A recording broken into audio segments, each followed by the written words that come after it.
15 for anyone who doesn't know. It's titled The 100 Men Corporation. There's a lot of historical information I found in this. Delighted to have Bill Schaberg, the author, back with us. Bill was on a hiatus last week. We had, of course, Kevin Hanlon stepping in, and he was great. So it's great to have Bill back. And Jim Worley's with us as well, out of A History Only, and we're going to read along with them. So, Mr. Schaberg, we're reading The 100 Men Corporation, and we're in October 1938. Albert Scott's insistence that AA must become self-supporting through mandatory weekly contributions before any other solicitation of the rich, especially of Mr. John D. Rockefeller Jr., called for a strong response. The very next day, Thursday, September 29th, Bill and Hank met with Frank Amos to formulate an alternate plan of action. The three men carefully crafted, reviewed, and then edited their response before it was mailed off to Scott on Tuesday, October 4th. Amos concluded this letter with 6 recommendations he wholeheartedly approved. The first 3, and most important of which were, number 1, that the 4 Rockefeller men, quote, endeavor at once to raise $10,000, end quote. Number 2, that, quote, we ascertain what advances we can get from a publisher on a book that might be sufficient for Wilson's bare expenses while writing it, end quote. And number 3, that, quote, Parkhurst continue until November 1st to try and secure contributions, end quote.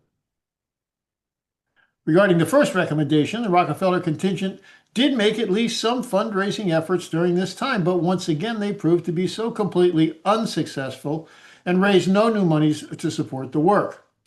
Wilson was discouraged by these failures, at one point complaining to Frank Amos. I talked to Chipman over a week ago, and he said they would do the best they could, but he had no need to see me. Neither have we heard from Mr. Scott about the prospect he had in mind. It is sad that our personal losses do not concern the trustees, but we think they should concern them because our financial well-being has a direct bearing on the work, and Hank's presence in the picture has a very large bearing on the success of the book and its aftermath. What a lovely concession that is for Bill Wilson. At this point, Bill had at least temporarily abandoned his earlier hopes that the Rockefeller connection would prove to be a gateway to large contributions, and the Alcoholic Foundation would be, quote, a great receptacle for the rich to deposit their money in, end quote. He was finally beginning to concede to himself that this was just not going to happen, at least not at any time in the near future, and he actively began to consider any other option which might bring in some ready cash into their empty checkbooks. It's important to note that in Amos's third proposal, Hank Parkhurst was considered to be the point man for approaching the rich and securing contributions. As Wilson had noted just a few days earlier, Hank was, quote, now doing a great deal of their efforts to raise money, end quote. And this was a position he had held at least since the previous July when Bill went south to collect testimonials for the new movement.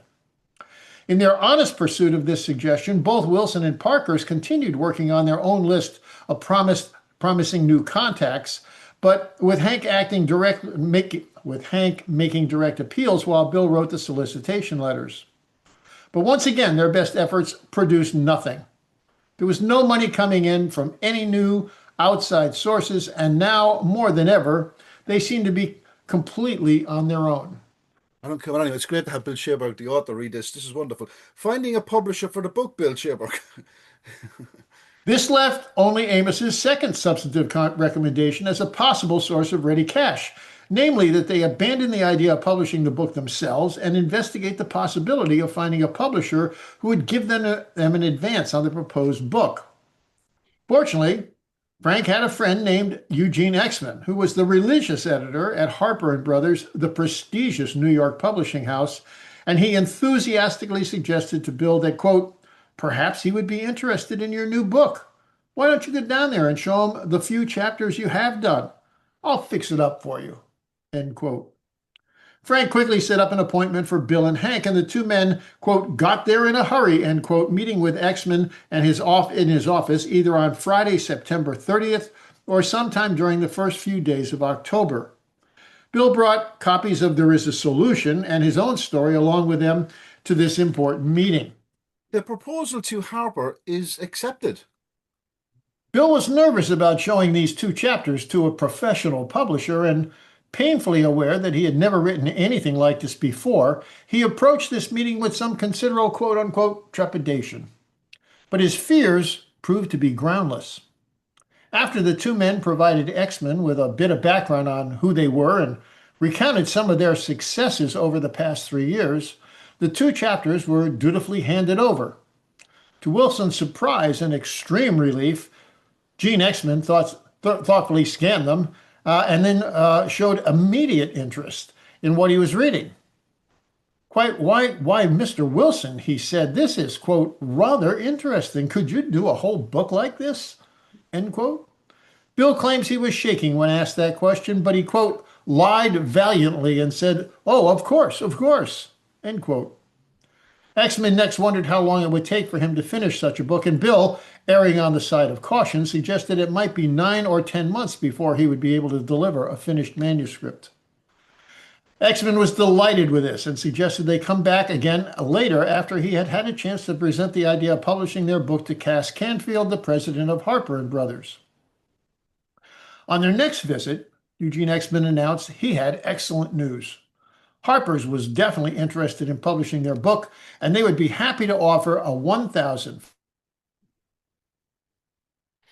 Oh, we had a on all pause. sales. You just paused, Bill, on 1,500. Yeah. They would be happy to offer a 1,500 advance against future royalties. That's where it just paused.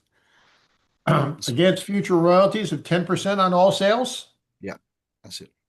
Exman explained this advance, quote, would be deducted from your account when the book was finished in 1939, end quote, and they would need to sell 5,000 copies of the book before the advance would be paid back in full. Parenthesis. Note, this means that Harper was projecting a $3 list price for the book, close quote, close parenthesis. This was a generous offer for a first-time author, one which Exman, having heard of their current financial difficulties from his friend Amos, hoped, quote, would help things along, end quote, and made it possible for Wilson to devote himself exclusively to finishing the book. Hearing this, Wilson immediately, reaction was to, quote unquote, get pretty excited. Quote, it made me feel like I was an author or something, end quote, he said. And typical of Bill, he found himself, quote, in the clouds, end quote. After all, it was exhilarating, quote, to know that a firm like Harper's wanted a book and that an editor of Gene's caliber believed it was going to be good, end quote. The two men immediately set off for Frank Amos's office to tell him about the offer. Bill was delighted, quote, to see Frank's face light up when he heard the news, end quote. This in spite of the fact that Wilson was already begun to have serious doubts about the wisdom of accepting Harper's offer. Hank Parkhurst convinces Bill Wilson to self-publish. Wilson's elation had actually begun to fade shortly after they left the meeting with Eugene Exman, as Hank Parkhurst immediately began to revisit all of his objections to having someone else publish their book. He had been curious to learn of Harper's evaluation of the book's potential, but as far back as May, Hank had been insisting that they should maintain control of their most important written asset, and he had not changed his mind on this critical point since then. Harper and Brothers offer only reinforced and confirmed his belief that they should publish the book themselves. In fact, he was, quote unquote, vigorously opposed to giving up control and turning their manuscript over to a professional publishing house. As usual, Hank had a laundry list of arguments he felt justified his position, and he presented them in the most forceful way possible. Imagine that. What, he said, if this book, quote, should prove to be the main textbook of AA, why would we want our main means of propagation in the hands of somebody else? Shouldn't we control this thing? End quote. And besides, he contended that if a fine publisher like Harper's thought they could easily sell 5,000 copies of this book, he and Bill shouldn't have to settle for a paltry royalty of 30 cents on each copy when much more profit could be made on every single book by doing the printing and publishing themselves.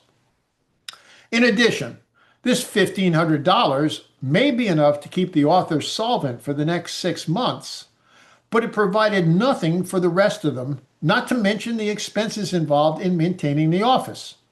To support their entire operation for 6 months, he noted, would require 4 times what Harper was offering. Finally, and most important, he pointed out that the royalty check would be completely spent by the time the book came out, and there would be no further money from the publisher until substantially more than 5,000 copies had been sold. So, how would they pay for the people and the facilities needed to respond to the, quote, thousands of cries for help from alcoholics and their families, end quote, that would surely pour in once the book was published and began to receive favorable publicity? Individually, these were persuasive arguments, but taken together, they were unassailable, a fact Bill Wilson found both impressive and depressing. At this point, he was forced to admit they had to publish the book themselves, but at the same time, he had no idea how they could go about doing that and was equally sure the Rockefeller trustees would not be in favor of turning down a windfall of $1,500. As one might expect, Hank Parkhurst saw no particular problem with either of these two difficulties. A break with the trustees.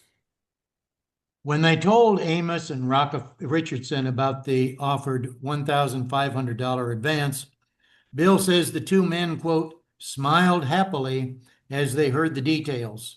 It was the first ray of hope they had seen in months, and they were unanimous in their opinion that the Harper deal was the answer, end quote, to the answer to their problems and the best way to resolve their current critical lack of money. Bill had been afraid of this response, and although he was not anxious to go against the advice of these two stalwart supporters, to flatly disagree with these wonderful friends, he said, was the toughest possible assignment. He felt he had no other choice but to do exactly that.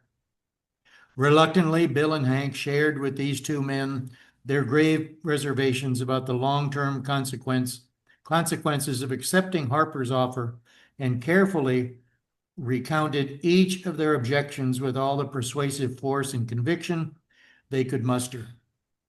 This was an argument they desperately wanted to win, but as they feared, neither Amos nor Richardson were particularly impressed with their reasoning, and they overrode them by constantly coming back to their primary objection, quote, why, this will never work, they said. It just can't be done.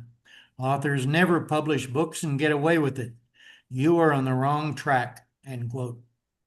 Wilson claims he and Parkhurst then, quote, politely but pointedly reminded them there was no money in the foundation, end quote.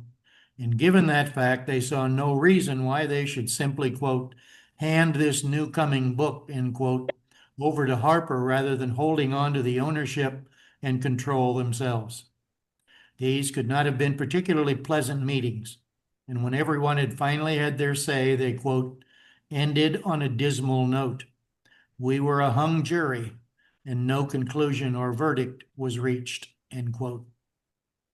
Wilson was convinced they should refuse the Harper offer, but he wasn't above second-guessing himself when faced with such a momentous decision, and he finally decided to get an expert opinion from the only man he knew with extensive experience in this area, Harper editor Eugene Exman. Bill says, quote, still much disturbed about the whole business, I went back to Gene Exman and frankly explained to him what was about to happen. To my utter amazement, he agreed, quite contrary to his own interest, that a society like ours ought to control and publish its own literature. Moreover, he felt that very possibly we could do this with success, end quote. This bit of unexpected advice from Exman, quote, did not register at all when it was transmitted to the trustees, end quote. And Wilson must have found his inability to change their minds extremely frustrating. Despite the fact that this agreement with their plan came from a reliable and authoritative source, the, quote, trustees stood pat, end quote, and refused to agree with Bill's and Hank's decision to self-publish the book. Wilson and Parkhurst had recently disagreed with Albert Scott over his insistence that were dues at each AA meeting, and now they found themselves on the other side of the fence in this all-important argument with Amos and Richardson. It was unexpected and disconcerting reversal for everyone. Little more than 2 weeks earlier, Bill had written, quote, "Though we are grateful that we have you gentlemen to go to, we do not want to cast too much responsibility on the shoulders of our ever-willing trustees," end quote. As he later noted, the primary impact of Eugene Exman's advice had been to, quote, "give Henry and me the kind of encouragement we so much needed," end quote. And the two men now felt they had no choice but to assume the burden of those responsibilities themselves, signaling an even greater estrangement from the Rockefeller contingent. This was an outcome no one would have predicted on September 26th, when Bill had so carefully crafted his dramatic sheep and goats letter, detailing the severity of their current financial situation and pointedly challenging the trustees to come up with a workable solution. Their growing alienation from Rockefeller's friends was surely the last thing Wilson would have predicted as an outcome when he threw down the gauntlet in that letter, intending more than anything else to move Albert Scott in the direction of approaching John D. Rockefeller Jr. for yet another substantial contribution. Instead, they now found themselves completely rejecting these men's considered advice and, in fact, setting off on a course that was in direct opposition to their mentor's wishes. Another loan from Charles Towns. If the Rockefeller trustees and advisors were unalterably opposed to the self-publication of the book and could not be counted on to raise any immediate cash to support the writing, then there was just one other person to whom Bill could reliably turn for help. Charles B. Towns had given him a $500 check in mid-May, specifically in support of the book project, and he had made another more general $500 contribution in late August that had been judiciously divided and distributed to Wilson, Parkhurst, and Mayo as they needed it. The May check had made it possible for Bill to write the first 2 chapters of the book. And now, Charles Towns seemed to be the only person willing to step up and provide the money that would be so essential if Wilson was to devote his time to writing the rest of the book. But Bill was worried that taking any more money from Towns might be misconstrued as an overt endorsement of his New York hospital, and he had spent almost 2 full pages of his sheep and goats letter detailing the history of his relationship with Towns and evaluating the positive and negative aspects of taking any further monies from him. But after all of these pluses and minuses had been carefully noted and evaluated, it still came down to the inescapable fact that, as Bill candidly told the trustees, quote, "The only certainty of funds is Mr. Towns, and I think he is willing to finance the completion of the book if no other way can be found," close quote. In the 2 weeks since Bill had written that letter, no other way had been found, and in fact, several formerly high hopes had been completely dashed. This left Charles Towns as their only viable option.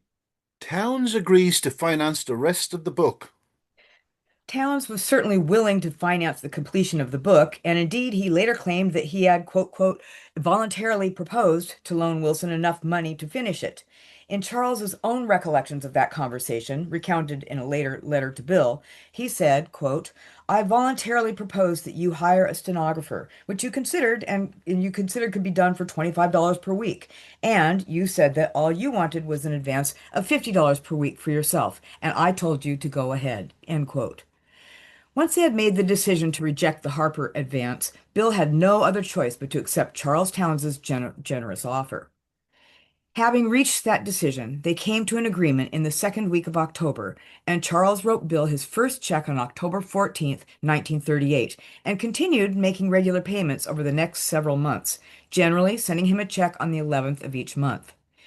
Bill confirmed the details of this October arrangement the following January in a letter to Frank Amos, plainly telling him that, quote, "Mr. Towns has subsidized me at the rate of $200 per month, plus $100 more per month for Ruth Hawk, who has worked with me," end quote. and that it was this arrangement which had allowed him to finish writing the book. Deciding to accept this money from Towns, which Wilson always acknowledged as a loan, and that was dutifully paid in full over the next few years, was the only way Bill could survive once he rejected the trustees' advice regarding the Harper's advance. At this critical juncture, Wilson was well aware that taking money from the man who owned Towns Hospital might be misconstrued by suspicious people and expose them to the accusations of participating in a racket to make money from other people's suffering. But Bill felt this was a risk they would just have to take. There really was no other choice. Making this deal all the more attractive and even more difficult to refuse was the fact that Charles Towns' advance of $300 a month for 5 months was identical to the $1,500 Bill would have received from Harper. The loan could be repaid from the book's profits once it was published, while the publisher's advance amounted to an outright purchase. Rejecting the Harper advance and agreeing to take Towns' money was the obvious, logical path to take, achieving all of their major goals by financing the ongoing writing while simultaneously retaining ownership and control of the book, and in addition allowing them to use the profits from the book immediately after it was published to finance the work, rather than waiting for more than 5,000 copies to be sold before they would see any further royalties from the publisher. According to Towns, this arrangement with Wilson included the fact that they quoted, discussed the subject of the manuscript before it was written and agreed upon a policy, end quote, regarding how the writing and review process would be accomplished, and Bill was no less regular in his compliance with this part of the agreement than Charles was in sending the monthly check. Just days after receiving the first payment, Wilson sent a copy of the new chapter off to Towns for his review, noting briefly, quote, "Here's the latest. Still going strong. Many thanks to you," end quote. Exactly what chapter this might have been is uncertain. Certainly, Towns had already seen the frequently revised versions of There Is a Solution in Bill's story, so it was likely a reworked or more polished version of More About Alcoholism, or perhaps even We Agnostics, parenthesis, which had only been available in the, quote, original dictation and in the, quote, rough uncorrected outline when Bill had sent them to Dr. Bob 3 weeks earlier. Charles was delighted with what he read, responding on October 19th. Dear Bill, received your letter this morning, and I think this chapter is wonderful.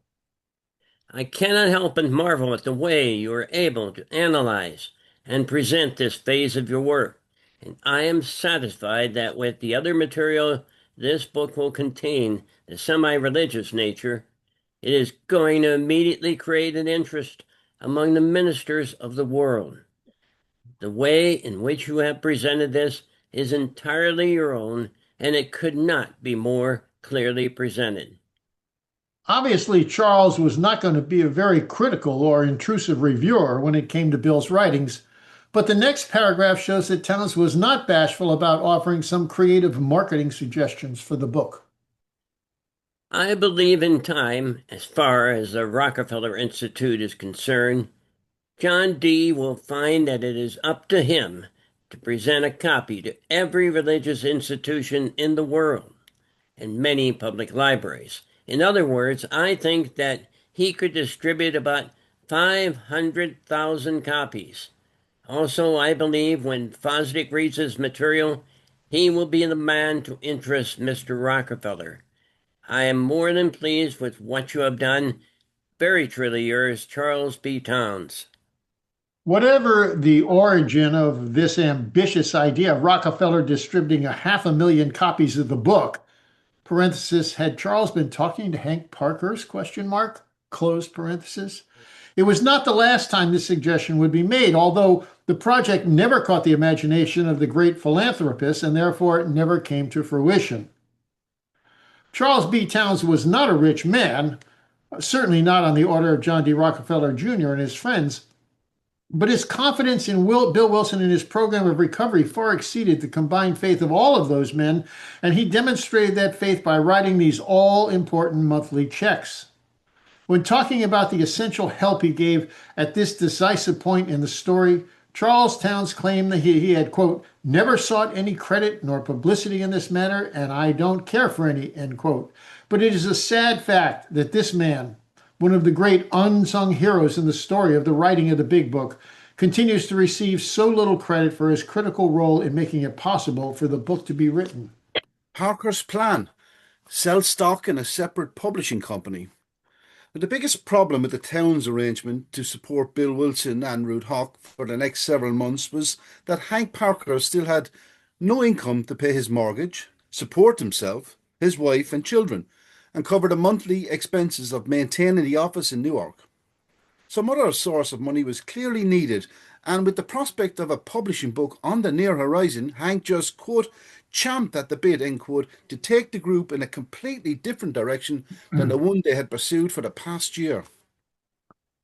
The weekend after Bill received his first check from Towns, the two men found themselves in Hank's backyard in Montclair, New Jersey, where Parkhurst marshaled his considerable promotional skills to sell Bill on the idea that it was time for them to ignore the advice offered by the non-alcoholic trustees and advisors and declare their independence from the ineffective Alcoholic Foundation. According to Hank, what they needed to do was to form their own publishing company, even if that meant they would, quote, would have to forget about the foundation, end quote, and then sell stock in that company to raise the cash that they so desperately needed. Wilson called Parkhurst a, quote, terrific power driver and a, quote, hard-hitting salesman. And his last recounting of Hank's arguments and his style that afternoon in New Jersey, he said, quote, sold his bill of goods, end quote, seems to capture accurately the force of the dynamic presentation Parkhurst made to him that day. Hey, look here, Bill. Why do we bother anymore with those trustees and that foundation? Those folks haven't raised a cent, and they're not going to. Why don't we put this proposed book on a business basis and form a stock company? Let's sell shares to our own folks right here in New York. If we give them a real argument, I'll guarantee they will get up the dough. Wilson later claimed that as, quote unquote, an ex-Wall Streeter, he, quote, had already toyed with this notion. But Henry had much bigger ideas, and he breathed confidence, end quote, to such a degree that Bill was soon swept away by this tempting and adventurous new scheme. The exact nature of Hank's bigger ideas became clearer as he explained his proposal for how the stock plan would work. Parker suggested that they issue 600 shares of stock, retaining 200 shares each for themselves as author and business manager, while selling the remaining 200 shares for $25 each, thereby raising the $5,000 needed to support both him and his office-based promotional activities for the next several months. While Bill was attracted to the idea of selling stock as a way to support Hank for the next several months, not to mention the fact that he would be receiving $5,000 worth of stock for his work as author, he was more than a little concerned about how the trustees would react to this radical new approach to fundraising. In fact, he was convinced they, quote, would never agree to this scheme, end quote. And he worried that, quote, to flatly disagree, end quote, with these men might seriously, quote, hurt their feelings, end quote. Something he desperately wanted to avoid lest it should jeopardize access to future charitable donations.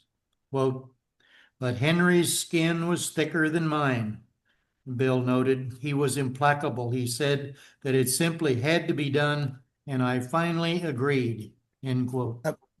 A break with the Rockefeller Group.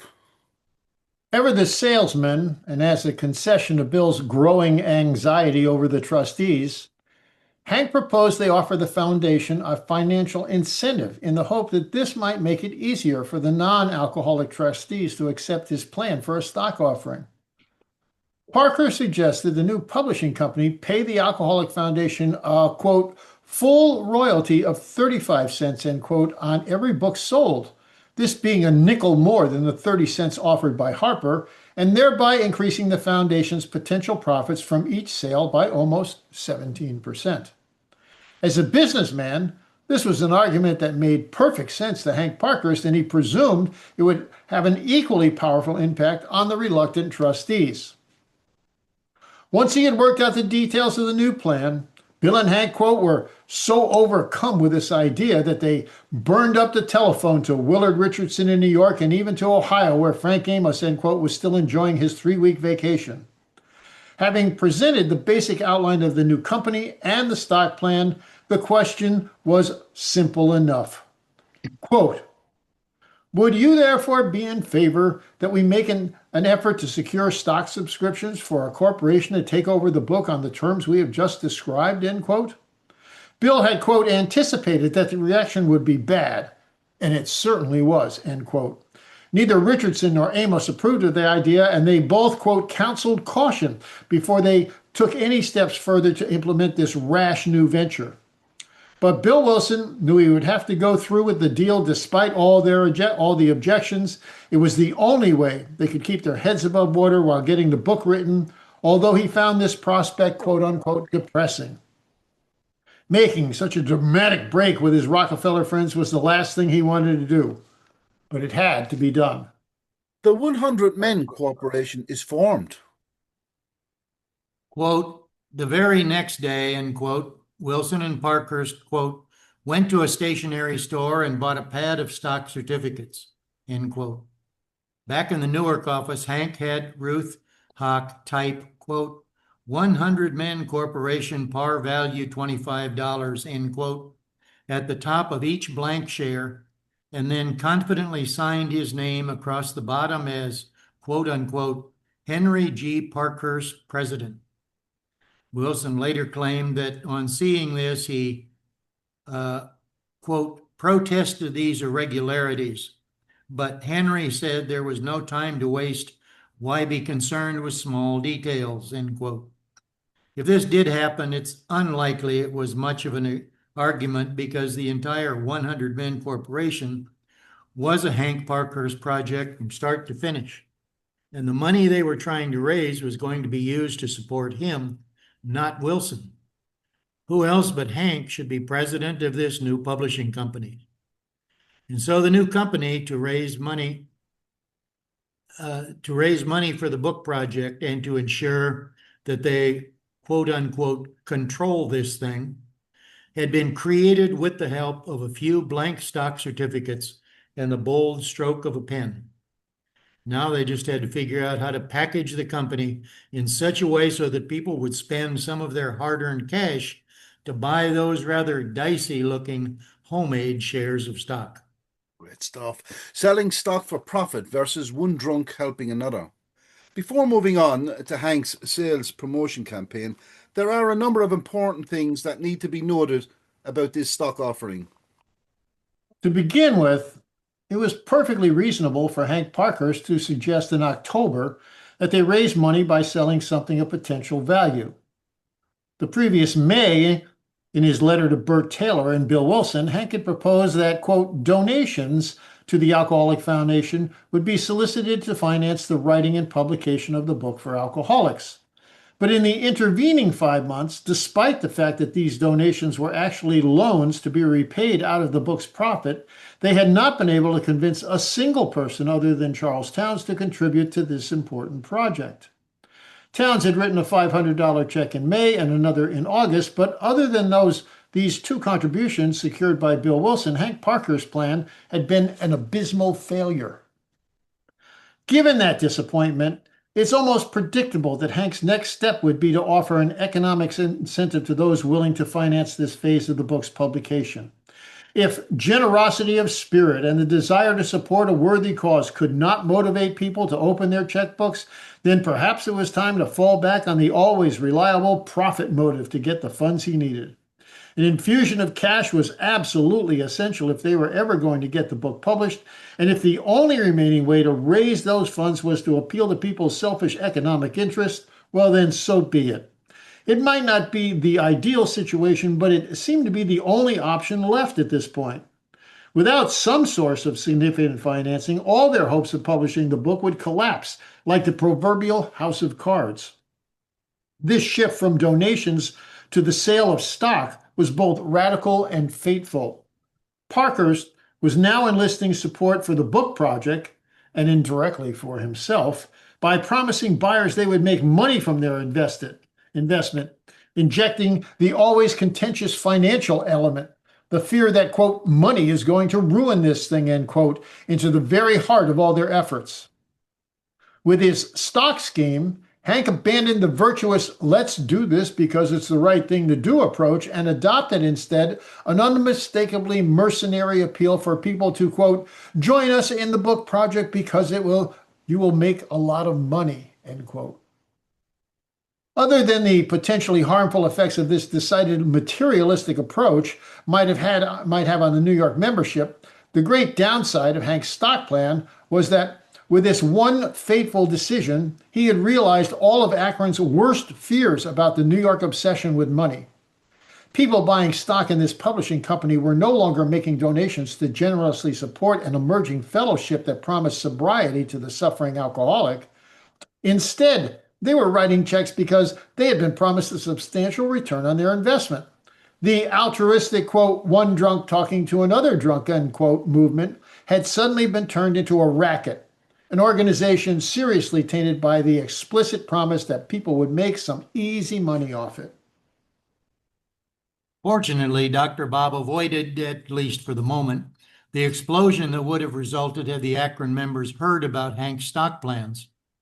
He was so dubious about the whole scheme, although he did, quote unquote, consent to it, that after listening to Bill's explanation of the plan, he suggested that, quote, it would be unwise at this stage to lay the matter before the Akron membership, end quote. Bob judiciously concluded there was already more than enough hostility in Ohio toward Bill Wilson and the New York way of doing things without it being further inflamed by this news of Parker's money-making scheme for the book. Smith concluded that the best way to handle this potentially volatile situation was to simply not mention Hank's stock offer to the Akron membership at all. Once again, just as he had done with his secret trip to meet the Rockefeller Group in December, and his lack of candor about Frank Amos's connections with John D. Rockefeller Jr. during his Akron visit the previous February, Bob decided it would be best to just leave the Ohio group in the dark about this sensitive and sensational information. Joint ownership of the proposed enterprise. But the possibility that this profit-making scheme might corrupt the New York Fellowship paled in comparison to the fact that besides selling 200 shares of stock, Hank was making the very generous gift of an additional 200 shares each to himself and Bill Wilson. As noted in an early version of the prospectus for the 100 Men Corporation, quote, 200 shares will be issued to the author and 200 shares will be received by another member of our group, an experienced publicity man who will undertake the business conduct of the enterprise and handle the sale of the volume, end quote. What might be seen as an overtly generous gift of stock in the new company was, from Hank's perspective, simply appropriate compensation for all the work he and Bill were doing to create the book and then launch it as a successful business venture. At this stage, this $5,000 asset was nothing more than a paper profit, one that would be completely worthless unless they produced and successfully marketed the book. But if they did manage to publish a bestseller, then the profits from these sales would generate significant details for all of the stockholders, including Hank Parkhurst and Bill Wilson. In the prospectus he would soon create, Hank predicted that the sale of 15,000 copies would generate a profit of $10 per share after the initial investment of $25 had been returned, along with the more aggressive prediction that selling 100,000 copies would result in a dividend of $150 per share. Parkhurst even went so far as to speculate that, quote, although it may sound ridiculous, one estimate has been made of 500,000 volumes within 2 years time. Should this come, over $900 per share would be returned, end quote. These are clearly not insignificant numbers, especially for two men owning 200 shares of the company's stock. A dividend of $10 would pay them $2,000 each. One of $150 would return $30,000. And in the unlikely event that Hank's ridiculous prediction of 500,000 copies in 2 years actually did come true, they would each have received $180,000 in dividends during that time. Numbers like these lend at least some credence to the resentful comments made by Hank Parker's son many years later, including the one that, quote, that his father and Bill both expected to make $1 million from the project, end quote. However close that allegation may be to the truth, Hank Parker's formation of the 100 Men Corporation and his outright gift of 200 shares to both himself and Bill Wilson obviously put these men in line to make quite a lot of money from the book should it prove to be successful. But even more disturbing than this is the fact that of who now actually owned the new company. Bill later candidly acknowledged that, quote, the New York alcoholics and their friends could buy 1/3 of these shares for cash. The other 2/3 would be distributed between Hank, Henry, and me for our work, end quote. What this casual statement fails to make clear is the plain fact that if Wilson and Parkhurst held 400 shares between them and the remaining stockholders controlled a total of only 200 shares, then the publishing company and the book would belong to Bill Wilson and Hank Parkhurst rather than to Alcoholics Anonymous. Suddenly, the question Hank asked Bill while they were trying to convince him to adopt this stock proposal, quote, shouldn't we control this thing, end quote, takes on a completely different meaning from the one so commonly understood today. This startling fact of their joint ownership of the company and the book has been all but lost in the mythology that has grown up around the early years of the 100 Men Corporation, which later became Works Publishing Company. Bill rather blithely states in Alcoholics Anonymous Comes of Age that their intention was that, quote, our society would organize its own publishing company because a society like ours ought to control and publish its own literature, end quote. But at this point in the story, it wasn't the society organizing the publishing company, and it wasn't the society who would control the book it published. That control would lie with Hank Parkhurst and with Bill Wilson and with no one else. On some level, this is understandable and perhaps even forgivable. To begin with, the two men were completely broke, and as they had told the trustees the previous September, if they could not secure some sort of ongoing financial support, they would have to stop working with alcoholics and apply for regular jobs just to put food on the table and pay the mortgage. In October 1938, commandeering the income from a successful book looked to be the only plausible way for them to get a steady income stream, both in the short and long term, for themselves and for the work that needed to be done. In addition, the two active non-alcoholic trustees of the foundation, Frank Amos and Willard Richardson, were both unalterably opposed to the scheme to self-publish a book, and they would surely have blocked any funds from leaving the foundation's coffers in support of a project they considered to be completely unworkable. A disastrous misstep. But whatever justification might be offered, and however unavoidable it may have seemed at the time, this stock offer was the single most serious misstep made by Bill Wilson during the so-called flying blind period of AA's history. Yes, the responsibility for both the idea and the promotion rests primarily with Hank Parkhurst, making it easy enough to argue that it was his mistake and not Bill Wilson's. But characterizing Parkhurst as, quote, the serpent in the garden, end quote, of this selfless new recovery movie is just too convenient, completely ignoring the fact that Wilson undeniably accepted the apple Hank offered him, and he took a bite. Less than 2 years later, everyone had realized that this stock scheme, despite its success in sustaining Hank Parkhurst and his promotional efforts from November right through April, was a complete disaster. In May 1940, Bill and Hank signed their 400 shares over to the Alcoholic Foundation, and with a 1942 loan from John D. Rockefeller Jr., negotiated by A. Leroy Chipman, the foundation bought back all the 25 shares at face value and thereby assumed ownership of both the publishing company and the book. Advice from a successful publisher. The first thing needed if they were going to sell this stock was some hard facts about what would be involved in this amateur publishing venture. Facts demonstrating that the new company would be established on a solid business basis, allowing them to present a quote unquote real argument when pitching the stock to local AA members. Fortunately, someone within their immediate circle had a personal friendship with Richard J. Walsh, the owner of the John Day Publishing Company, and actually knew him well enough to secure Hank and Bill an appointment. This introduction was no small matter. Walsh's company was the publisher of, among other books, The Good Earth, one of the great blockbuster novels of the 1930s. Parentheses, the book had been the #1 bestseller in both 1931 and 1932.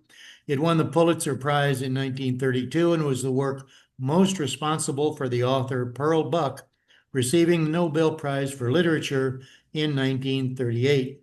Close parentheses.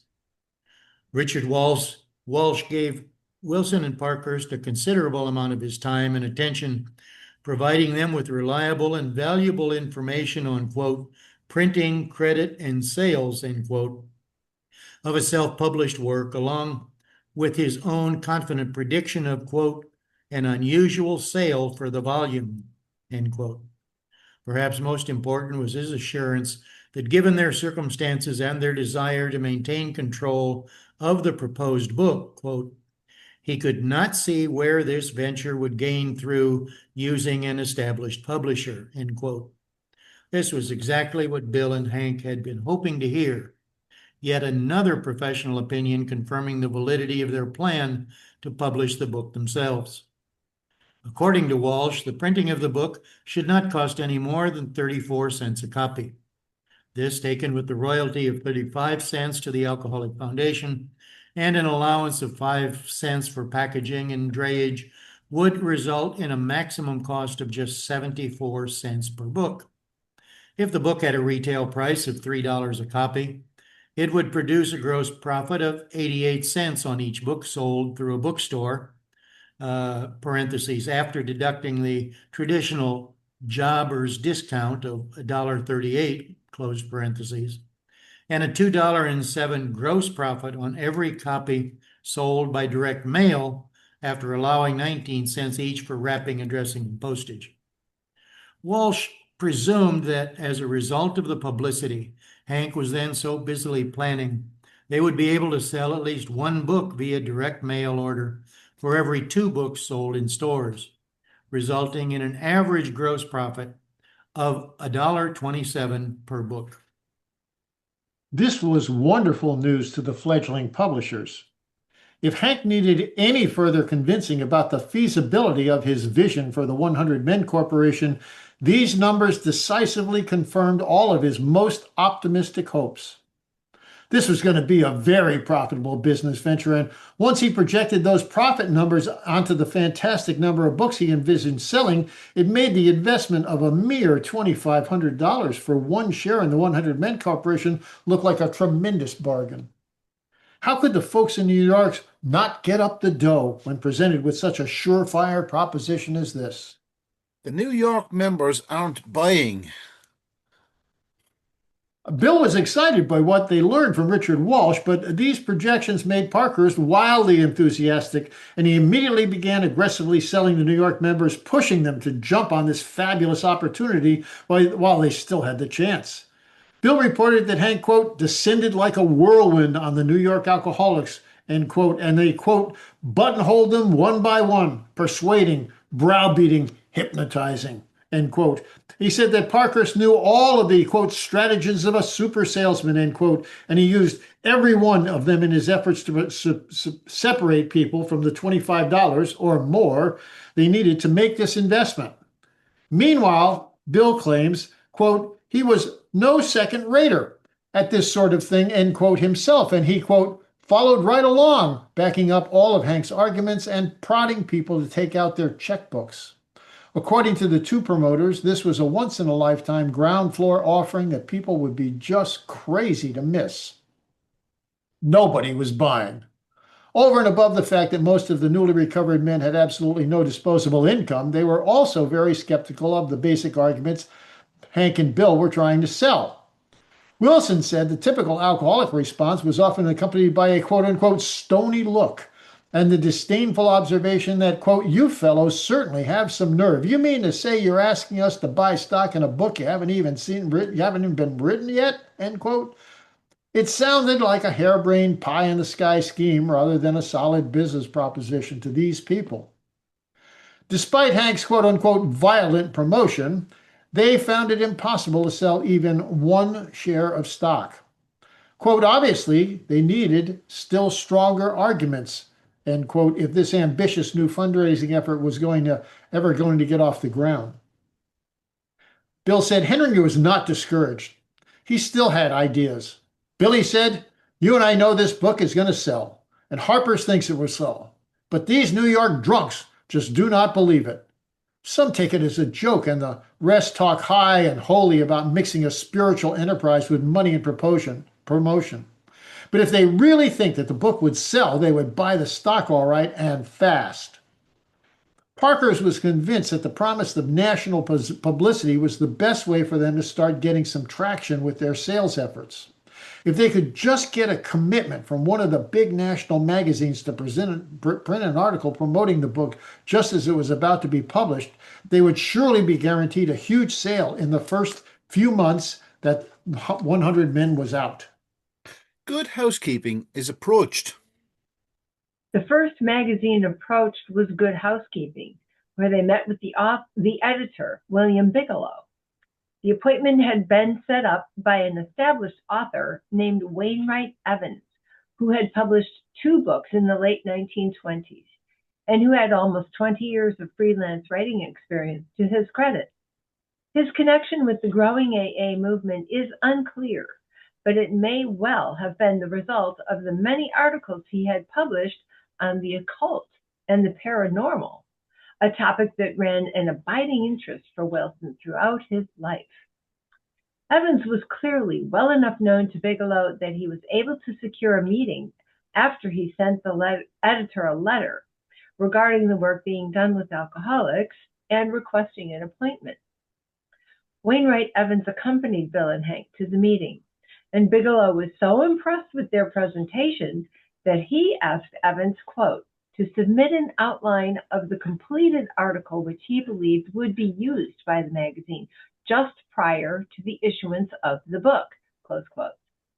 This was what the 3 men were hoping to hear, and Hank Parkhurst must have been overjoyed to see his plan for getting them some substantial and reputable national publicity unfolding so flawlessly on their very first attempt. An article like this in Good Housekeeping magazine would generate literally thousands of requests for the book. Evans quickly finished his detailed outline and submitted it to Bigelow, but it turned out that the management at Good Housekeeping had some of the same issues and questions raised by This Week magazine the previous month. Quote, though by no means unfavorably disposed, close quote, toward the proposed article, the editor subsequently told Evans there were several serious concerns that would need to be addressed before his magazine would be willing to print this article. It must be remembered that this was the heyday of the famous Good Housekeeping seal of approval, one of the earliest and most successful consumer protection efforts in history. And the magazine was not about to publish any new solution for alcoholism until Wilson and Parkhurst had provided them with some answers to several difficult questions. Bigelow pointed out the problematic fact that they were anonymous, which was all good and well in itself, but raised the question of what he should do with the flood of inquiries they would undoubtedly receive after publishing this article. And he wanted details on how these inquiries were going to be used once Wilson and Parkhurst received them. The editor also suspiciously questioned whether the fantastic results were really what they claimed them to be, which was a difficult proposition to prove to a skeptic's satisfaction. Quote, Furthermore, the editor asked, is there going to be any continuity to the work? Close quote. And exactly, quote, what is going to be done for or said to the distressed people who write asking for an answer? Close quote. Relating this battery of still unanswered questions to Frank Amos almost 3 months later, Bill Wilson noted that of course we can't answer all these questions yet, because we do not know what our finances will be or what the trustees think should be done, close quote. Bigelow's questions and his demand for answers was a stark reality check on how unprepared AA was at that time to field any kind of effective response if they were faced with an onslaught of appeals for information and help. Which was the problem Wilson had been complaining about so bitterly since the publication of their own book became a real possibility. They were, after all, nothing more than a small handful of men and one secretary possessing no infrastructure for handling such requests and having no visible means of support, either for themselves or for their fledgling organization. Like the proposed piece in This Week magazine, the possibility of publishing Wainwright Evans's article in Good Housekeeping limped along for several more weeks without any real resolution until, despite Parkhurst's and Wilson's reluctance to give up hope, it was finally abandoned as yet another failed attempt to convince the national media to publicize their fabulous new cure for alcoholism. The Reader's Digest meeting. A few days after their visit to Good Housekeeping, Wilson and Parkhurst had a much more successful trip to Pleasantville, New York, where they met with Kenneth Payne, the managing editor of Reader's Digest. This was perhaps their most ambitious attempt at national publicity, given the Digest's monthly circulation of 12 million copies, and with individual magazines being passed among several readers, and many being bought for the sole purpose of being prominently displayed in the waiting rooms of professional offices across the country. It was a magazine read by more Americans every month than any other publication. Exactly how they managed to secure this appointment with a well-placed and powerful man such as Payne is uncertain. As noted earlier, a reporter from the Digest had attended a regular Tuesday night meeting in Brooklyn on August 30th, presumably in pursuit of a potential story. This appears to have been another one of Hank Parkhurst's attempts to get national publicity for AA, and 2 days later, he followed up the reporter's visit with a letter to DeWitt Wallace, the founder and owner of Reader's Digest. September 1, 1938. Mr. DeWitt Wallace, care of Reader's Digest, Pleasantville, New York. Dear Sir, the writer is one of a group of ex-alcoholics who held a meeting last Tuesday evening, August 30th, which your Mr. McCarthy attended. Mr. McCarthy informed us that he was making a staff report on this meeting. If you are interested in the significance of the work, several of us would be glad to drop in to see you at Pleasantville in order to give you a more personal glimpse. Thanking you for your interest as expressed by Mr. McCarthy, we are yours very truly, HGP:RH. While there is no preserved response to this, it seems someone within the AA circle had some sort of personal relationship or contact within Reader's Digest, and 6 weeks later had been able to facilitate the scheduling of this critical meeting for Wilson and Parkhurst. The two men made the hour-long drive up to Pleasantville, New York, and arrived at Kenneth Payne's office in a state of high excitement. Payne was interested in what they had to tell them, and he listened attentively as Bill and then Hank, quote, drew a glowing picture of their fellowship, end quote, describing for him, quote, this wonderful budding society, end quote, along with its recent development and growth. They also did not fail to mention, parentheses, end quote, in a discreet way, end quote, in parentheses, the high interest of Mr. Rockefeller and some of his friends. And Bill made at least passing reference to the fact that he had recently spoken with Harry Emerson Fosdick and received his blessing for the work they were doing. Wilson then presented Payne with the 2 sample chapters from the book, which he said was, quote, then in process of being written, end quote, and gave him sufficient time to read them over. The editor was duly impressed. commenting that he found these 2 chapters to be more than good. They were positively, quote unquote, inspired.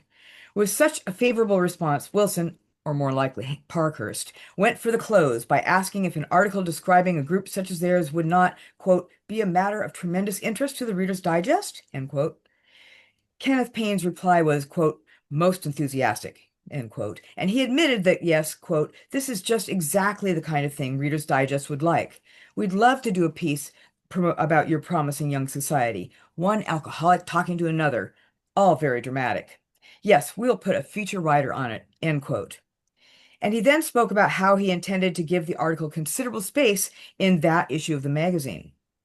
Having gotten this far and beginning to feel a bit more confident, Hank pressed on to make sure they had an explicit understanding about what he considered to be the most critical element regarding this proposed article. Quote, but Mr. Payne, he asked, will you mention the new book in this piece? End quote. The editor replied definitively that, quote, yes, we will mention the book, end quote.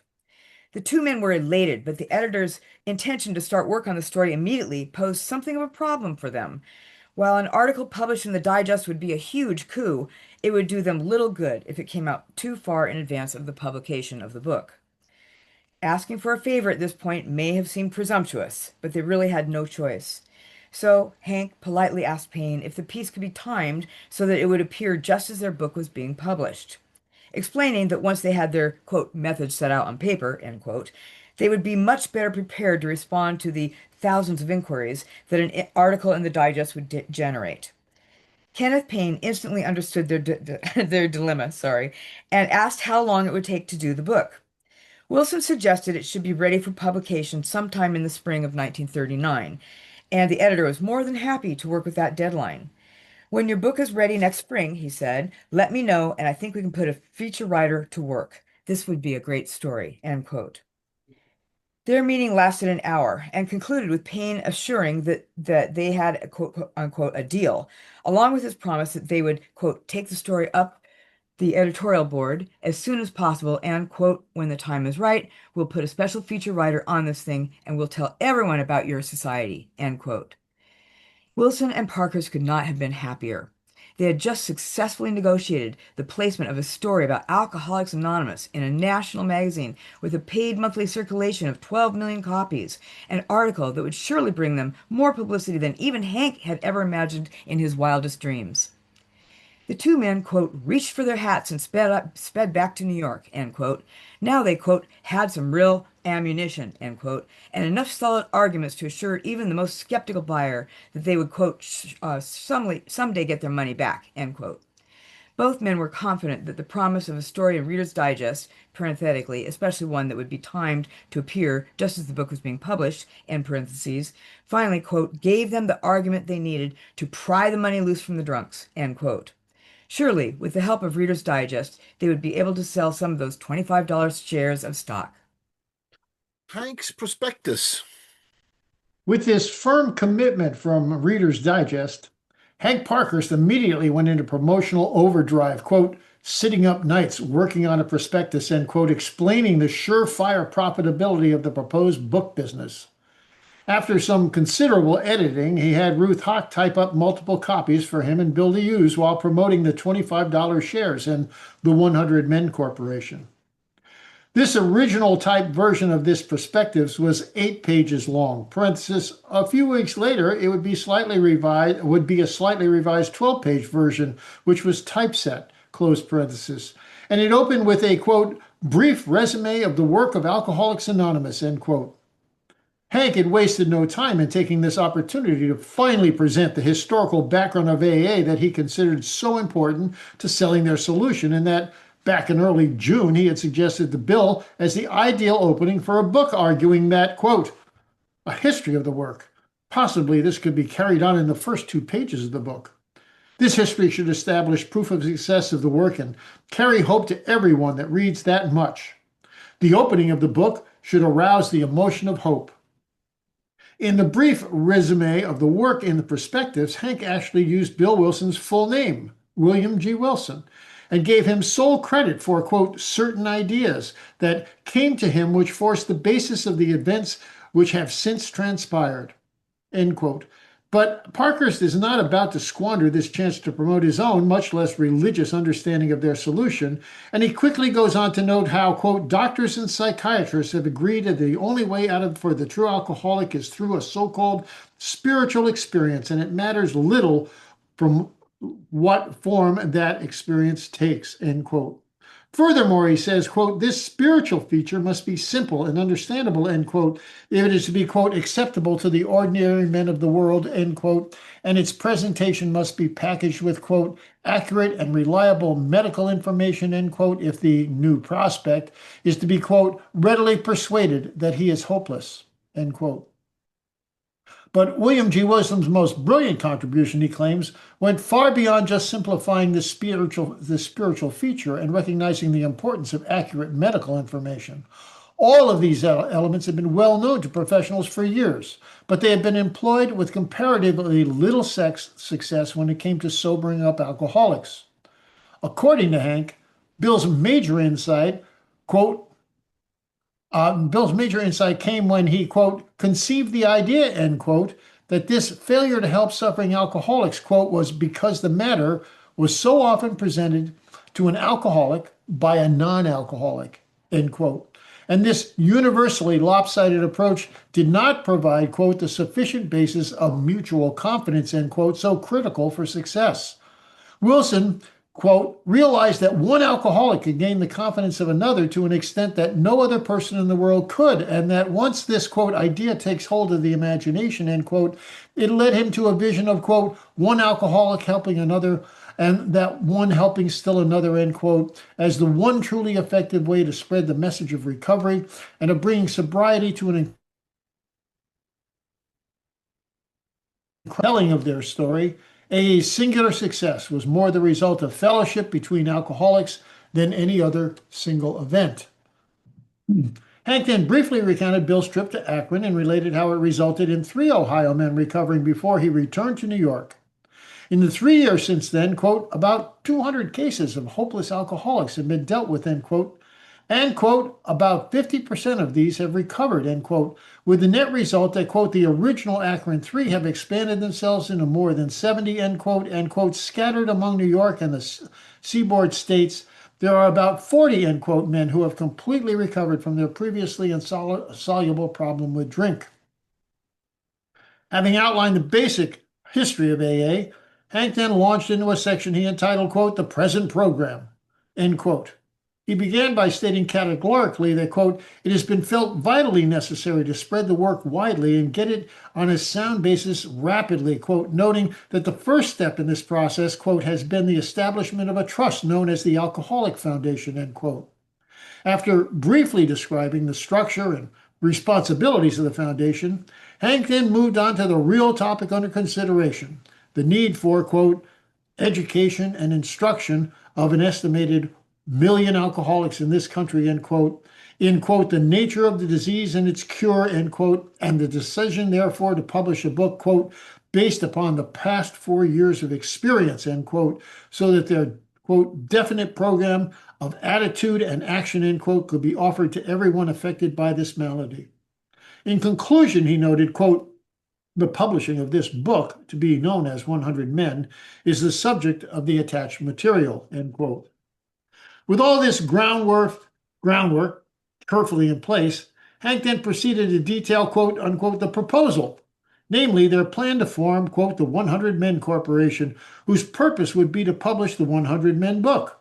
Shares of, quote, unquote, non-assessable stock issued by a Delaware corporation would be offered in this new company for $25 each, and the proceeds of the sale would be used to, quote, promote publicity, sales, and to publish the book, end quote.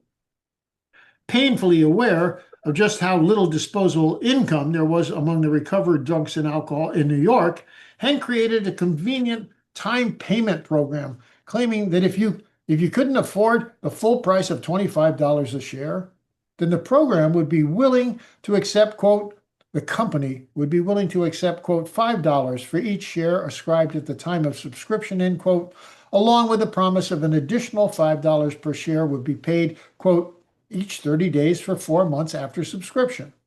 If Hank couldn't, quote, pry the money loose from the drunks, end quote, in one lump sum, then he would be more than happy to take it out in 5 monthly installments of $5 each. With these concrete details of past performance and the specifics of his proposal now on the table, Hank then proceeded to list the quote-unquote facts, which he considered pertinent when, quote, considering the possible success of the volume 100 Men, end quote, breaking these quote-unquote facts down under 3 different general headings: publicity, established publisher's opinion, and the possible market. The first of these, publicity, was the most extensive and to Parkhurst's mind, the most persuasive of all the facts.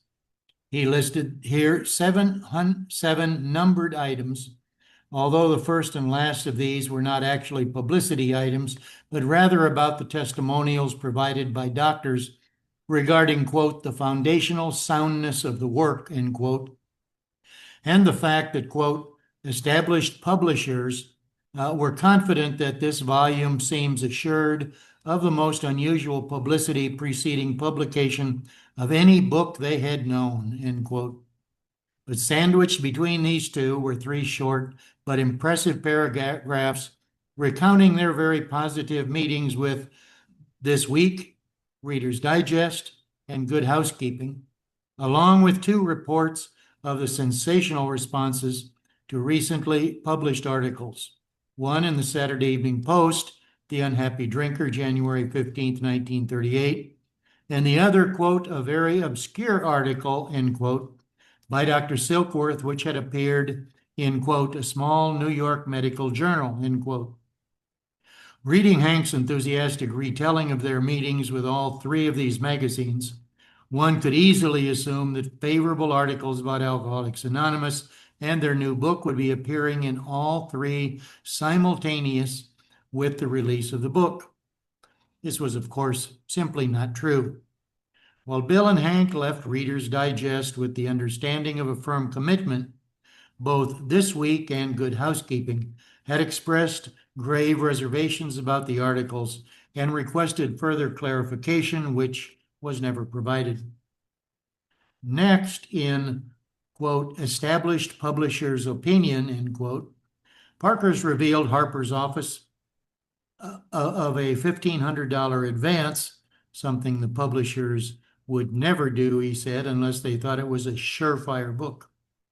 And the fact that Richard Walsh of John Day Publishing had met with them and had, among other things, quote, predicted an unusual sale for the volume, end quote.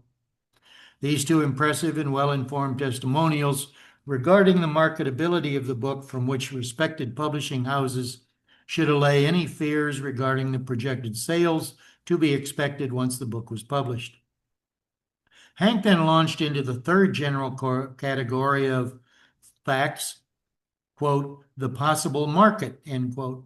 And it was here that he abandoned the world of recent past history and began to make some wild predictions of the potential sales for the book. In, quote unquote, Hank's Ideas, his handwritten speculation composed at the beginning of June, he had claimed there were 210,000 clergymen and 169,000 physicians who would surely be interested in buying this book. Now, less than 4 months later, these numbers had more than doubled, with Parkhurst assuring the prospective stock purchaser that this book, quote, should appeal to the 500,000 clergymen in this country and also to the 350,000 physicians, end quote.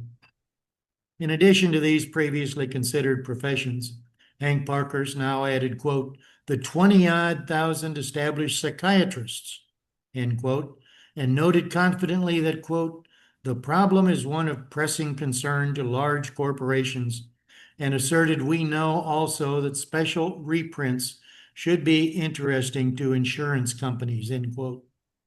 While he had speculated the previous June that, quote, the total would be well over 3 million prospects, end quote, in the face of these newly expanded and much more impressive numbers, Hank was at a loss to even guess the potential market, leaving the final numbers of books they might sell up to the might sell up to the reader's imagination by asking rhetorically, quote, who can estimate the possible sale, end quote. The quote, corporate setup, end quote. With this tantalizing question floating in midair, Hank now began the fourth major section of the prospectus that he called, quote unquote, corporate setup. The first half of this presented the, quote, the budget that runs to April 1st, end quote, and outlined the declining scale of profits that would be, quote, apportioned among the stockholders, end quote, parentheses, 80 cents on each of the first 1,000 books, 70 cents each for the next 1,000 books, and 60 cents on the following 2,000, or, close parentheses, or, quote, until the subscriptions have been returned, end quote.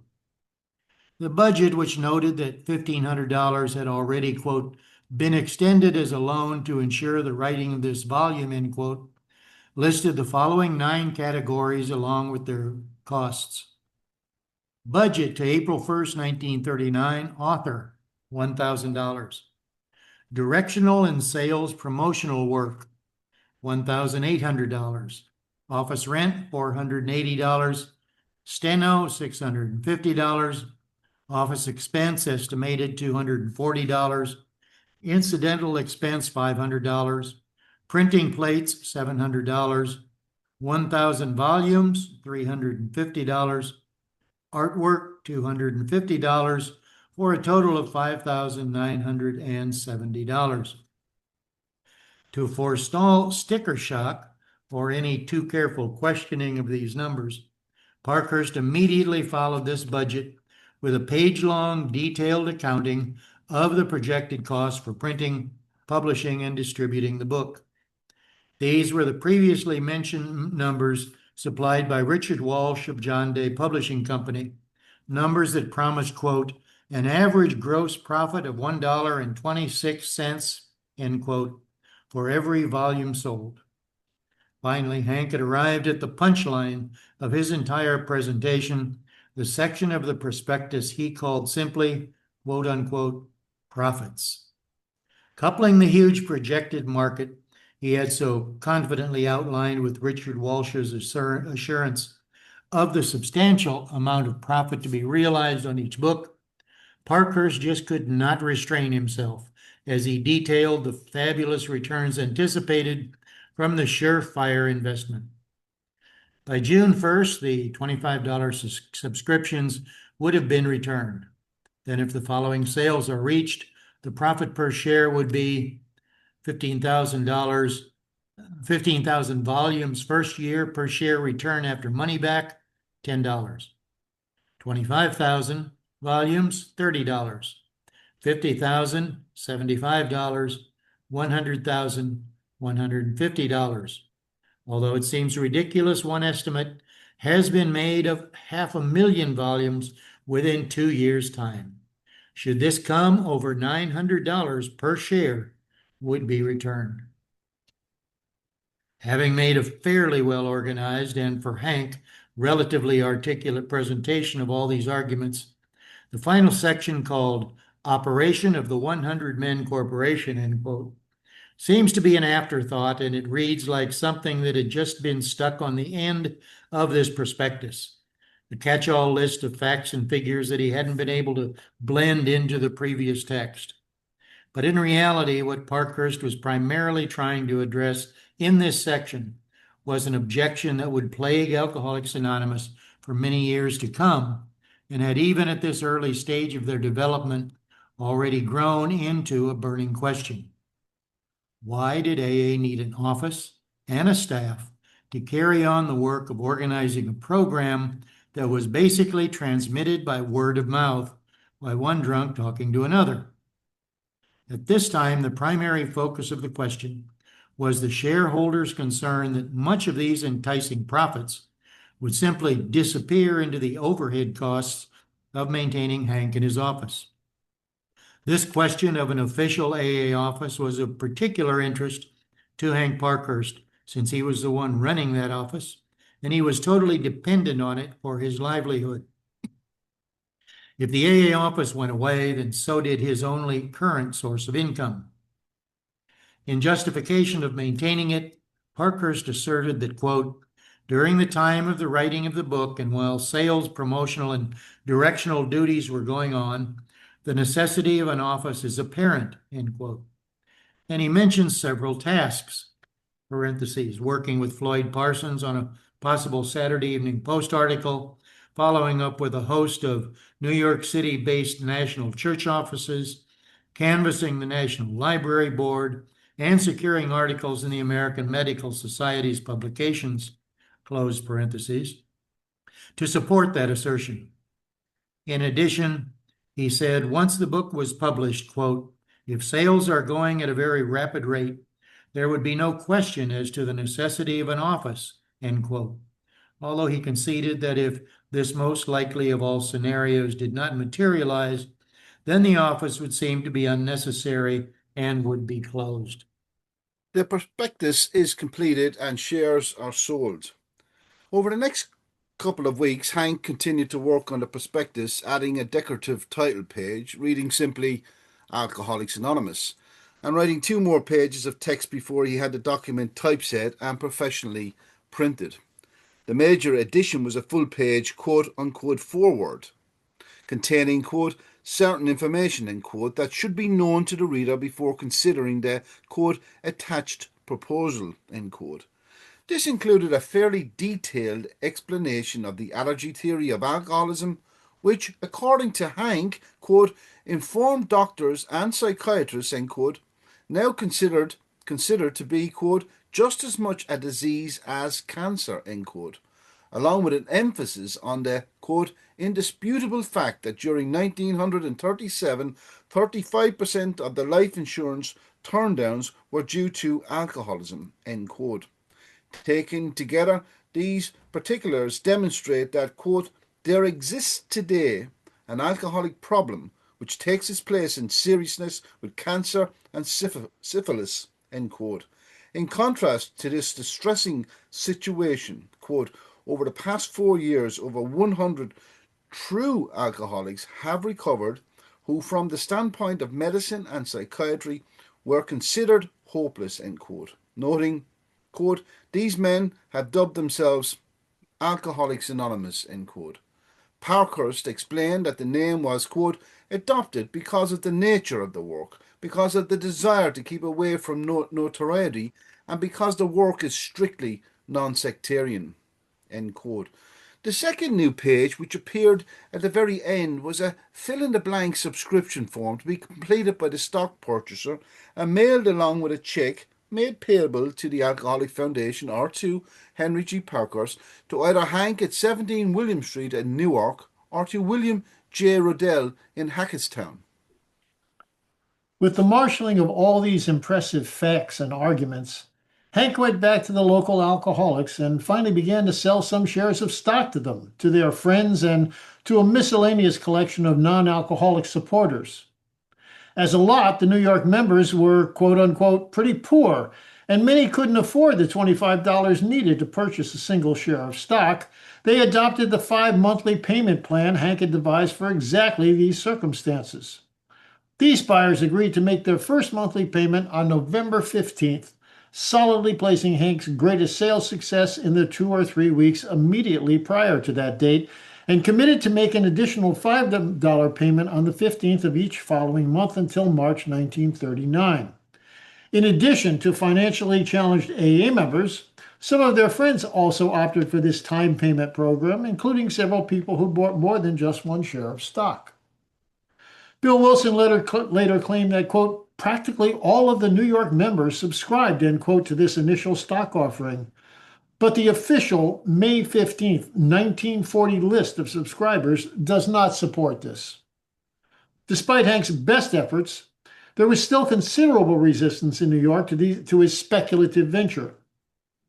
Of the 43 people and 1 company, Stanox, who did buy shares of stock, only 10 were current AA members, all of whom were from New York, from the New York group, including Jack Darrow, a New York member who moved to Cleveland shortly after the Big Book was published. Because they were never even told about stock or the prospectus, no one in Ohio ever bought a share of stock. A total of 43 recovered alcoholics, friends, relatives, and business relations purchased 179 shares of stock over the next 6 or 7 months, producing an adequate but uneven income stream for Hank Parkhurst that eventually totaled $4,475, and thereby moved his dream of making 100 Men Corporation a successful publishing venture one step closer to reality. Wow, so that was chapter 15, the 100 Men Corporation in October 1938. You can unmute yourself. I'm sure you will want to. That was good. Thank you, Bill. Thank you, Thank you readers. so much, Bill. Everyone, Thank very, you, very Bill. nice. Awesome. Thank you, guys. Thank you, Fabulous. readers. Thank Thank you, you all. David. It's just a phenomenon. This is really, Everyone. Chapter. Wow. wasn't it a wow? Amazing. That's a wow. That's a wow. Yeah. Bill, can I just ask you, how long did it take you to put that chapter, compile that chapter together, roughly? I know you might not have the exact. Was No, it? no idea. No idea. I did keep a document of how many pages I did every month. So I mean, and it took me 7 years to write, to actually from the day I started writing to the day I finished writing the very first draft was 7 It's years. just a phenomenon. So- The amount of information in that, Bill, is just a phenomenon. Well, David, one of the fun things is, I don't know if it's a fun thing, but I mean, we're reading this chapter and I'm thinking, holy crap, there is a lot of information in here. This is just unbelievable.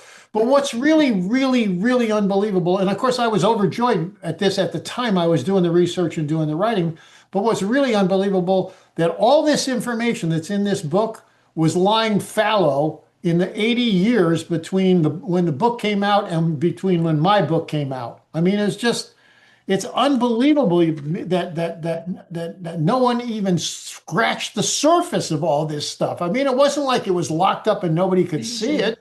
It was just, I just honestly I can hardly make any sense out of it. But I don't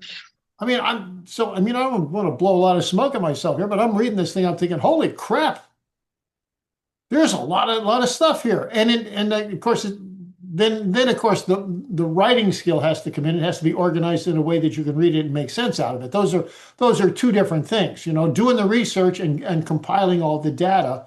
So what I would do is, I think I've mentioned this before, David, when I would get to a chapter or a section of the book, I would build a document called October 1938 raw data, and I would take everything I got out of the GSO archive and put it in chronological order. Then I'd go back and take all the stuff I got out of the Stepping Stones archive and insert it in the proper thing. And I would do the same thing with the Brown University stuff and the Akron stuff and the Rockefeller archive stuff. So I had this whole document called October 1938 raw data. And then I would have to take that and kind of start weaving it together into a comprehensive narrative. And it worked well. But again, how shocking is it that this stuff was sitting there?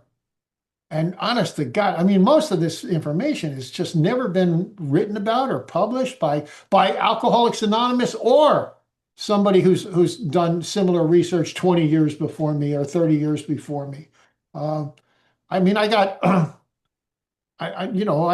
think everybody wants to do a larger book. For instance, Ernie's book is on AA. It's a much, much larger. It's more like 3 steps back, and mine is like down there with a microscope looking at stuff day by day, week by week, month by month. And but I enjoyed reading it today. And I got to recommend, we talked about Eugene Exman here, and Eugene Exman, there's that fabulous book written by Stephen Prothero. It's all about Eugene Exman. It's called God the Bestseller. And if you haven't read, if you're interested in what was going on culturally and all this stuff and who Eugene Exman was and what was going on, there we go. Thank you, Kit. It's just an outstanding book, and there's all kinds of really, really great information in there. And if you're a little reluctant to do that, there's a YouTube presentation I've got on my YouTube channel where I interview Stephen, and he's a wicked interesting guy, and how he came into all this. A private archive. He stumbled on a private archive of materials from Eugene Exman and ended up writing that book. and he's a big deal. I mean, he's written a whole bunch of books on. He was a professor of religion at Boston University. I think it was Boston University. And he's written a bunch of books that that are really, really interesting. He's a serious scholar. So, now, Mr. Sherberg, we got to listen to you. I got the recording of your share. You done a share for the over 40s last week, and I believe Lady Sarah is doing one tomorrow. Lady Sarah is up tomorrow. There's no doubt about it. So, you get back to back 7 days apart. There's some overlap there. We'll have to hear how those two things line up. But well, that's yeah, right. she's got what, 50 minutes or something to tell her story. And Sarah is a great, great, great speaker in my opinion. I mean, I'm very happy that I got to speak first. Because we've been in meetings where we've been asked to both speak, and a couple of times I've had to speak second, and it's like, that's tough duty, man. That's tough duty. Well, I'm looking forward to hearing what she's going to say, because you said electricity was across the room, and you're hoping to see. Oh man, there was. She verifies that there was electricity. She said she sat down and she looked across the room, and I was sitting there, and she said, "Him." Wow, that is such a good story, though. It's not a great story, isn't it? Boy meets girl on campus, so to speak. But it's yeah. And then Bill doesn't go anywhere near a girl for 359 days. So yes. So that's tomorrow. If you want to jump in on that, that's tomorrow. So there you go. It's on the screen. Eamon is here, so Eamon is involved in that with Penny P, of course. And that's 8 p.m. Central Time, 7 p.m. UK, and 2 p.m. Eastern Standard Time. And there you go. The code is 701-608-6546, and the password is 033148. Great stuff. Hey, David, one other thing that was really, really interesting and challenging in relation to this chapter is there's a number of versions of this prospectus in the GSO archive. And they say different things in different places at different times. He's writing the thing and trying to make sense out of that and even trying to, of course, it's important to know which was written first and second and third. And as I remember, don't quote me on this, but as I remember, like one of them said, we now have 5 chapters of the book ready. And then another one said, we now have 10 chapters of the book ready. So, I mean, so it was obvious that one went in front of that one, But yeah, there's huge overlap there. And I'm sure that stuff will be part of the archive that I'm still trying to do the folders for that's going to Brown University. So. Yeah. And people ask me, Susan, I have the copy of that recording. Eamon sent me that, and I posted it on our WhatsApp, but I can get it to you. We were listening to it during the week. So, Bill, did you want to say anything else? I mentioned that was great. Thank you very much for that. And thanks for reading as much as that you did today. I know that takes a lot. And Jim, thank you, and thank you to all the readers. Appreciate the time and the service. Bill, will we go into the Q&A? I don't know how long we have you for, maybe 10 minutes, maybe, Bill, or 15 minutes. Yeah, good stuff. Thank you. So if you have a question to ask on that particular chapter first, but I know Aisle is here. We might try and get to Aisle in the end of the thing about last week's question, but we try and keep that for the end, because Kevin Hannon was wonderful last week as well, wasn't he? Bill, I maybe I just jump in because no one else is coming in. I noticed, so 14th of October, Charles Towns gave his first check to Alcoa, and it was on the 13th of October, 1937, that they met in Akron. I just noticed a year there, almost a year to the day that they had that vote count noses thing. I thought that was interesting. Yeah. It's amazing that there's 600 pages of plus of text here, and it only really covers 18 months. Yeah, I just don't. I mean, there's a little bleed over before that and a little bleed over after that, but 18 months, babe. It's like It's stuff. And Samantha is in Hawaii. Hello, Samantha. Aloha, everybody. Great to be here. Gosh, this is just now. I know why you've done this so many times, David. There's so much in there, and so many things I was still processing while the reading was going forward, and then I was missing the. And I loved a couple of the things in there of taking a bite of the apple and the pie in the sky.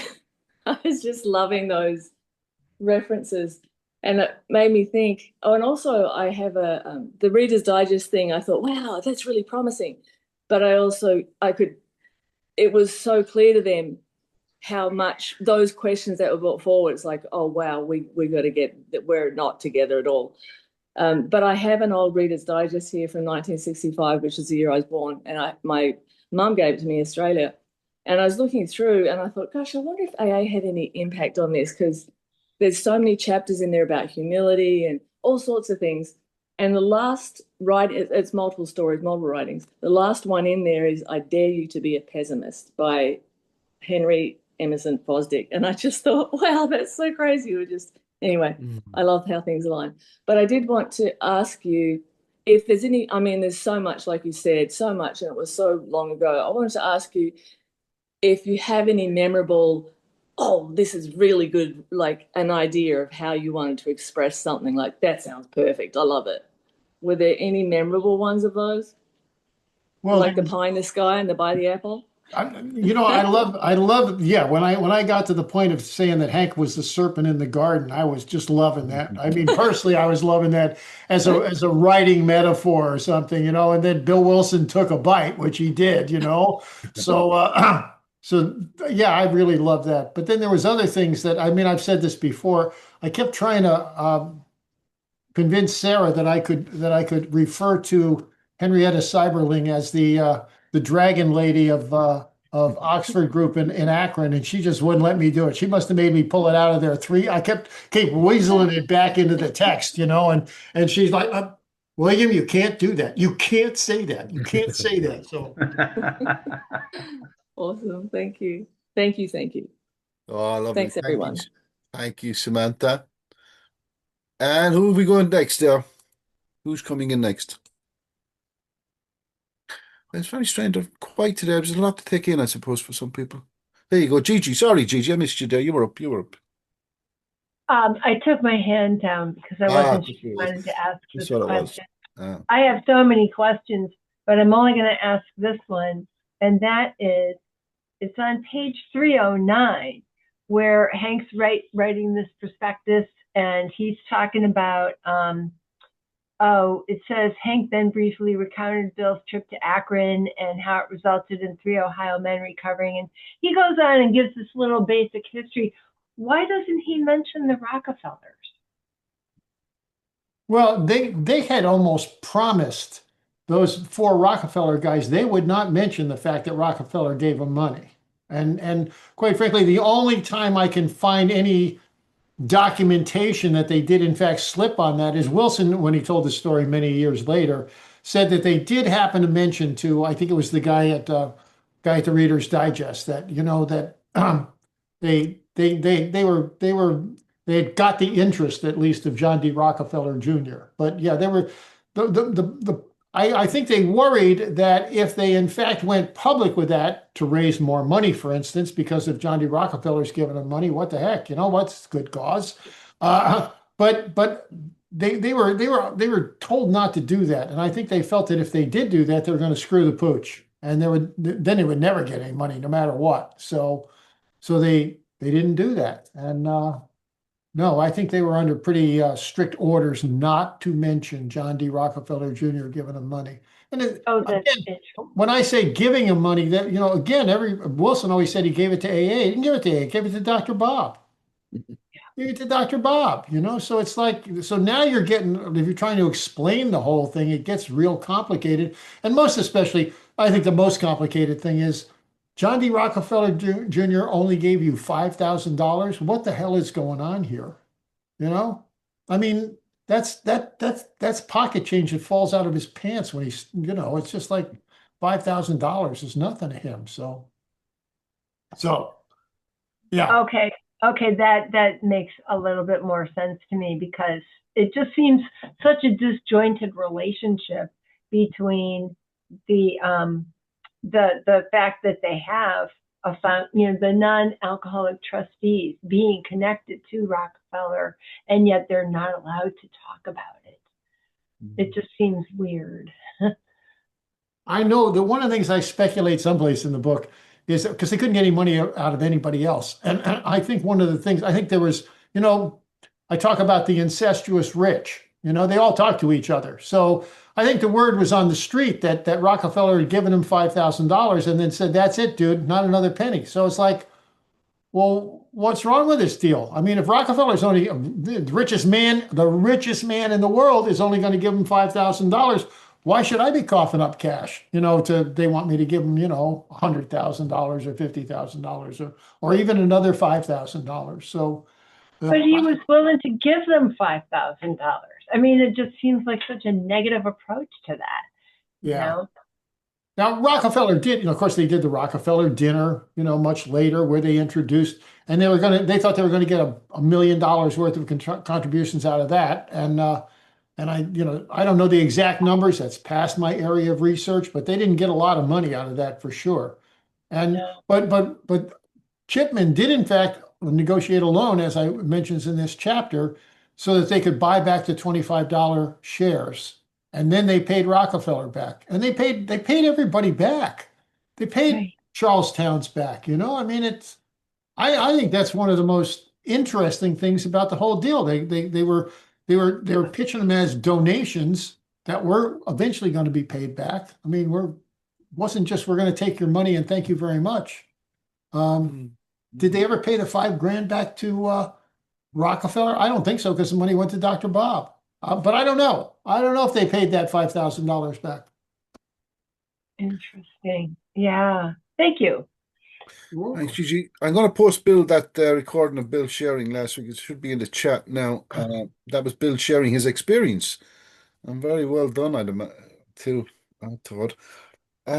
Bill, and this might take a book to answer this question, Bill. I don't know, but Hank's vision came out for me there. I wonder what Hank, the way you done the presentation about Bill's vision and ever-changing plan.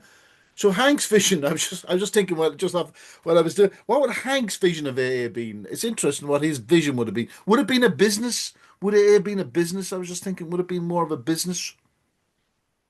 No, I don't think so. I mean, certainly one of the things he really complained about after he was out drinking and writing Bill letters, snarky letters to Bill Wilson, complaining about really what he felt like now Bill Wilson was turning it into some sort of corporate approach. He talks about, so when did you become the big grand poobah, Bill? He actually calls him the grand poobah in that letter. He's bitching and moaning about that. And quite frankly, Kevin was here last week, and one of the things Kevin and I talk about with regularity is Kevin's doing deep research in the 40s. And he tells me just stories at times, and I can't relate them because they're disconnected. But one of the things he's been very clear about was that the trustees at one point in the 40s, mid 40s, were trying to drive AA and run it like a business and turn it into a corporation, blah blah blah. And Wilson was totally against that, but he didn't have as much arm, and according to Kevin, he doesn't use this phrase, but this is what I get from him talking about it. There was blood on the floor. There was blood on the floor for months and months and months and months. And he finally got that turned around. I don't know, did he get different people on the board? I don't know what that happened, but he stymied they were all businessmen. So they said, oh, let's just run this like a business, and we're not gonna do that. He's not gonna do that. So Wilson finally gets the trustees turned around, so they're working more in the direction he wants in the 40s. And when we get to the 1950s, of course, he's talking about the traditions. The traditions are now in place. And when he gets to the 55 convention, he's ready to launch a general service conference. We're going to run, drunks are going to run this thing. The drunks are going to run this thing. This is going to be a corporation, unless 135 drunks or however many come to the general service conference every year all decide on that. So, wow. And Kevin was talking. Oh, Kit, go ahead, Kit. Hi, I'm just amazed when reading this chapter at how much business knowledge that Hank had in making the stocks and how he had all that. I mean, I know he worked for the big rubber corporation, but I did not know that he was that knowledgeable about all this stuff. It just really impresses me that he had all these little details that he could just whip out stocks and prospectuses and so forth. Yeah, Do you know anything about that? Yeah, his resume, he worked for Standard Oil. I don't know that he ever worked for a rubber company, but he worked for Standard Oil in a bunch of different jobs, and there was a bunch of different Standard Oils because they broke the company up in 1912. Although I still can't understand how you break up a company and they're all called Standard Oil. of New Jersey and Standard Oil of Indiana and, Standard Oil of Mexico. Anyhow, he was, but he was a savvy guy. And according to his resume, he had a big job. He had, at one point, I think he talks about having 6,000 salesmen reporting to him. I mean, he was a corporate guy. He was a corporate guy. Bill Wilson wasn't a corporate guy. He was a freebooter. He was some sort of entrepreneurial stock speculator is really what the hell he was, and but Parker's had a serious history of business. One thing that, again, I'm back to Kevin. Kevin's done a lot of reading of, like, when Bill and Lois get in the motorcycle and they go to Florida and back and they stop at all these places, and Wilson writes all these reports recommending some guys get together and buy stock in this company because he figures it's undervalued. And I have not read these things. I have not seen these things. But Kevin Hanlon swears that those things are brilliant business documents that Bill Wilson wrote in the 1920s. He's just, anytime I kind of scratch the surface of that thing, he just gets lyrical about and then he says this, and then he ties that in with, after the First World War, this happened over here. Wow. And so one of these days I'll get a look at those things. But Kevin was talking about the book. We did mention the book to him. He said he might do the book about the 40s. And Bill, I've just put this in the chat if you can see it. Kevin was talking about the traditions, what you mentioned there last week. And I just put it, if anyone wanted to listen to that, I listened back to it. It's just wonderful how Wilson recognized the traditions, what you just said there. How Wilson was talking about the traditions long before, he put them together. The second time I read Not God, what knocked me out was, Wilson, Wilson he created the 12 steps. That whole thing about, these are the steps we took is a bunch of BS. But he created the 12 steps. But then, he pulled from all kinds of different places and things, and there were things going on there at the time. But the second time I read Ernie's book, I was floored by the fact that those 12 traditions came out of Bill Wilson and Bill Wilson alone, his experience dealing with problems. And if you need another example of Bill Wilson's genius, I think those 12 traditions speak mightily to what a brilliant guy he was, really. The vision he had, Bill, that you put across very well in your presentation, the vision he had, right? Yeah. But of course, as they say, the 12 steps are how people get sober, and the 12 traditions are how the organization keeps moving along without going ass end up, And here we are, which is incredible, isn't it? Yeah, with people all over the map here, It's now. If anyone else haven't got a question, because Sarah, if Bill is going off, Sarah and they have lunch, I believe, at this time of the day. Am I right in saying that, Bill? Dinner. We're having dinner. Dinner. Now, I want to thank you, of course, again. We did miss you last week. I have to be honest. We did miss you only for a while. But Kevin got going, though. We kind of forgot about you. But that's a joke. That's a joke, Bill. No, he was very good, Kevin, wasn't he, guys? We all really appreciated him last week. And Bill, so if we're going to close now, Bill, if that's okay with you in your traditional way, I think. Let me just get that ready. If anyone want to say something before we go, please do. But if not, we're going back to Mr. Sherberg. No. Oh, Samantha's jumping back in again to hello us again. Yeah, I just wanted to say it was great to have Kevin, and it just reminded me of the gratitude of all the non-alcoholic supporters recognizing what magic, the real magic, how amazing this is, and how inspired they are by what we have here. And it was great to have him. I can't remember what I was going to say because now I have the evening gathering in front of me, which is my cue to stop talking. No. But I did want to say that he was wonderful, and all the non-alcoholic supporters. It's been such a blessing to AA. Thanks. Thank you, Samantha. Wonderful stuff. And we go back to Bill. Thank you, Bill. All right, let's have a moment of silence. We want to close with the evening gatha. And forgive me, all the Buddhist prayers aren't supplication of a supreme being. They're reminders to myself, so I will personalize this when I say it because it's not something I'm telling you. It's something I need to tell myself. Moment of silence, please.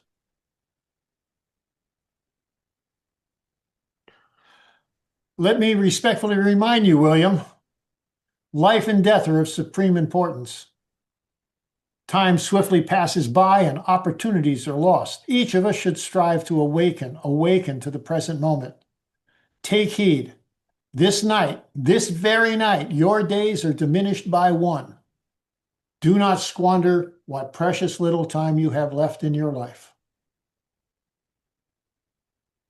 Thank you, Bill. Thank you, Thank you, everyone. Bill. Thank you, Bill, very, very much. Thank you so Thanks, much. Bill. Yes, thank Thank you, you. Bill. What a great Yeah. lesson. Yeah.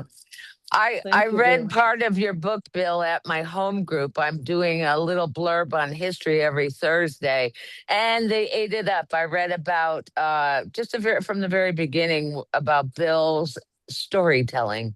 Yeah. And that I'm picking all different things every week just for the month of May, and they ate it up. And I hope somebody's here from it. I told them about growing and understanding it.